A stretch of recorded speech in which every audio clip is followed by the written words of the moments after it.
How to develop devotion? First of all, what is devotion? Devotion is your ability to focus on what you want to do wholeheartedly.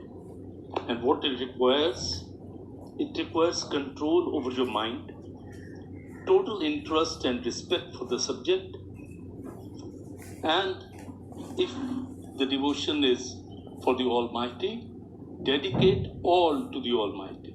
That means whatever you do, it's a dedication to the Almighty. Now, devotion to duty. How do you define that? How do you define your duty? Develop a will, not to hanker after immediate results. Have patience to deal with people around you. Don't always think of coming out as a winner.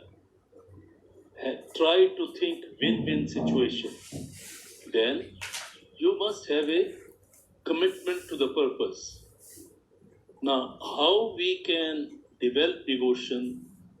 Basically, we have to make efforts. But how the Bhagavad Gita can help us is something which I will try to explain from shlokas picked up from chapter 9 and chapter 12. Throughout the Bhagavad Gita, in various chapters, Lord Krishna has been emphasizing the importance of duty, emphasizing that the duty should come first, and that for the householder, Karam Yoga, which again, Karam means your duty, and Yoga means your ability to carry out your duty without attachment to the result. Now, without attachment to the result is extremely important. In chapter 9, Shlok 22, Lord Krishna says, "But those compassionate devotees who meditate and worship me without any end in view, and without any desire, I myself ensure that their attainment, they achieve what they think of. I also ensure that they are able to retain what they achieve." This is very important. Oftentimes, we make some achievement, but as the time passes, that fritters away. Now, if we have devotion, if we dedicate everything, or all our work to the Almighty, then Lord Krishna says that He also ensures that we are able to retain what we have already achieved. So this is extremely important.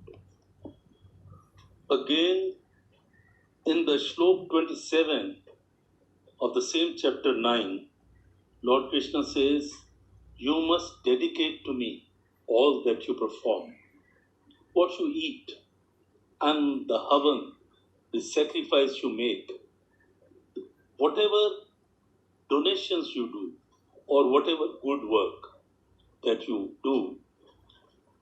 Don't do it for any advantage, don't do it for any immediate result.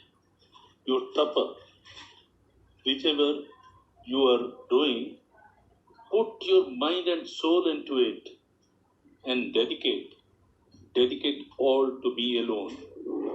That will enable you to focus all the more, and I will ensure that you will receive whatever you must due to your good deeds." In chapter 12, Shlok 8, Lord Krishna says, "You must engage your mind and your intellect on me.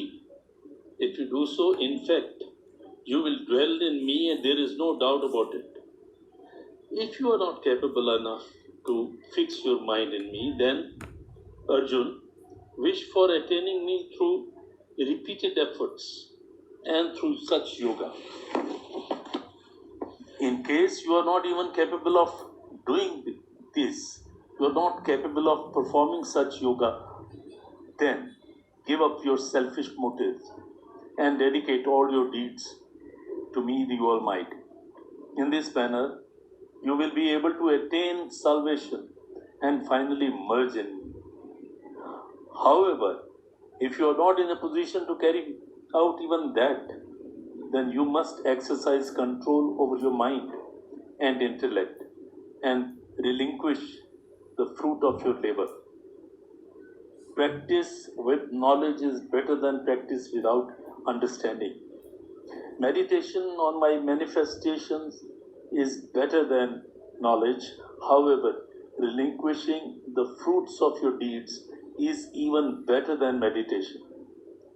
This is because you attain peace right away if you relinquish the fruits of your labor.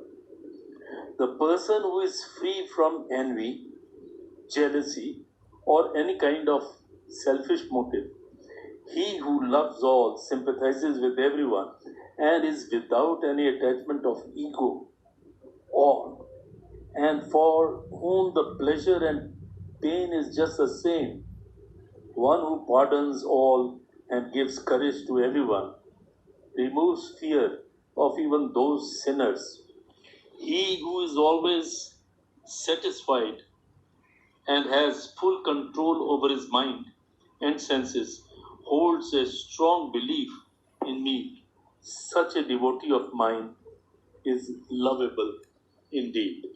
These are the words of Lord Krishna to Arjun, and undoubtedly, as he said earlier, he ensures that when you dedicate everything to him, the results will be the best deserved.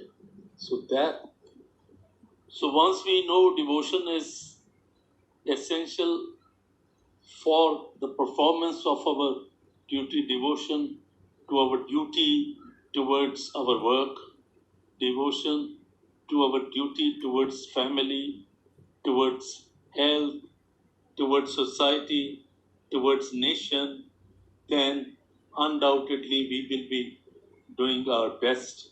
We will find that there is significance of our life, and we will be contented and happy with what we are doing.